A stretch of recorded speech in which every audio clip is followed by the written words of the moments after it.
Hi everyone, in today's video I'll be showing you how I painted this red panda using watercolors.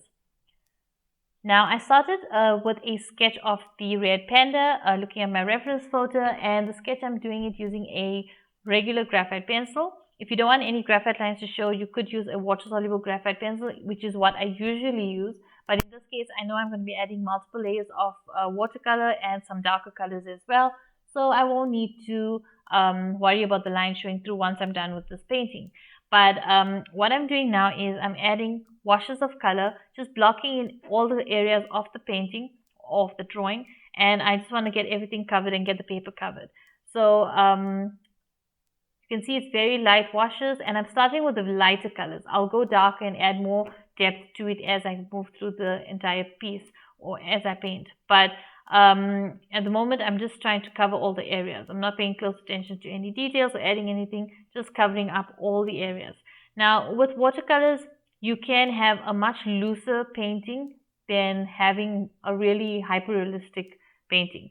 You can achieve a level of realism using watercolors by adding multiple layers and also using fine brushes to be able to get some of that detail in and to depict the animal and have a more three-dimensional look to the animal with the shadows and the highlights that you can have. But compared to, I did another red panda. I drew it using color pencils in one of my earlier videos on my channel. And that video, you'll see I had a much more depth and detail to the red panda because obviously I could create sharper lines and have a sharper point to my pencils and add those fur textures and all very easily. It took long with multiple layers, but I was able to create a very realistic drawing of a red panda.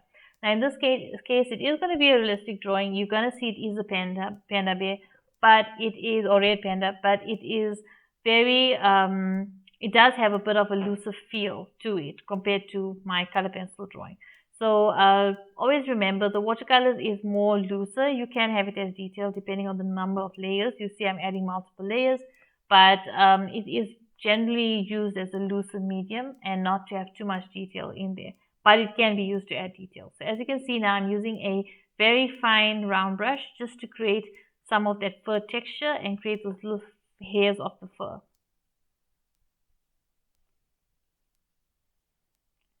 Now at the moment you can see it's looking very wiry because I'm just adding the lines, but I'm paying attention to the direction that the fur is moving in or growing in, but I am keeping it it looks very wiry. So what's going to happen, I am going to come through after this and start adding washes of color to add some of that depth in the shadow areas, which will basically tie everything together and it will not look so wiry as it is looking now.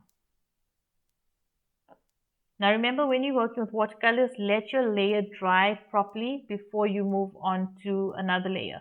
Now what can happen is if you add the paper still wet and you add more water or more paint over, you can remove some of that detail that you created, especially in this case with those little hairs. You can lose that fur texture. So you can see I moved away from the red panda, let that dry. While it's drying, I am working on the branch and the bark of the tree. You can see with watercolors, you're able to achieve a very wood texture or the wood texture of the tree. You can see it's easy to basically achieve it because it's you can create that using different browns and using different brush strokes.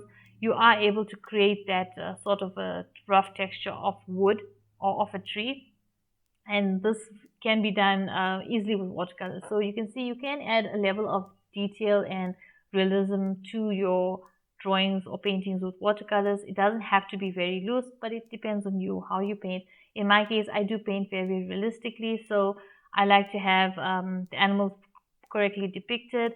So I try to add a little bit more detail in my drawings, and I do try to keep some of my paintings and drawings a bit looser when I work, especially my sketchbook, but I also try to add some that have a bit more detail in it because I like painting realistic looking drawings, especially of animals. They must look realistic and look like the actual animal. So yeah, that's something that you can achieve. As you can see, you can achieve it with watercolors as well. So now you can see I'm coming through with the washes and I'm just going over with the darker colors, adding more hair or fur texture, and I'm darkening as I'm going. I'm using darker and darker shades.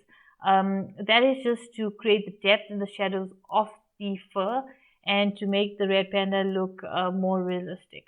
So that's very important when you're painting any animal and you want it to look realistic or more three-dimensional. You need to add your shadows and retain your highlights. Now remember, with watercolors, you need to retain the white on the paper or keep the areas lighter colors where you want the lighter areas to be preserved.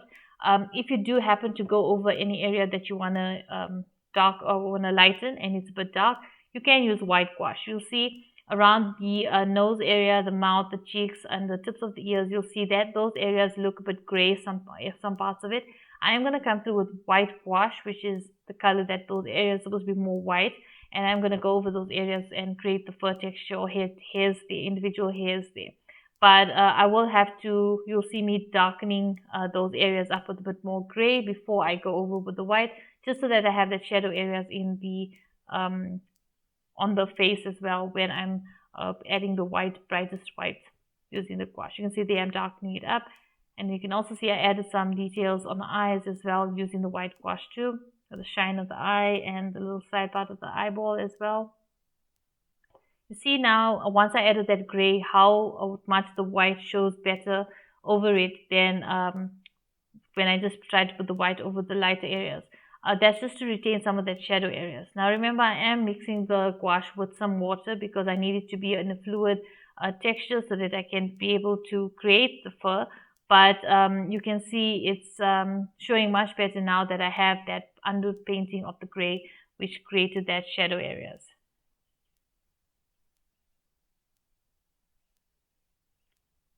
So once again, just remember, always keep your highlights and keep your shadow areas and really go dark with the shadow areas. That's what makes your drawing look complete and more three-dimensional and more realistic.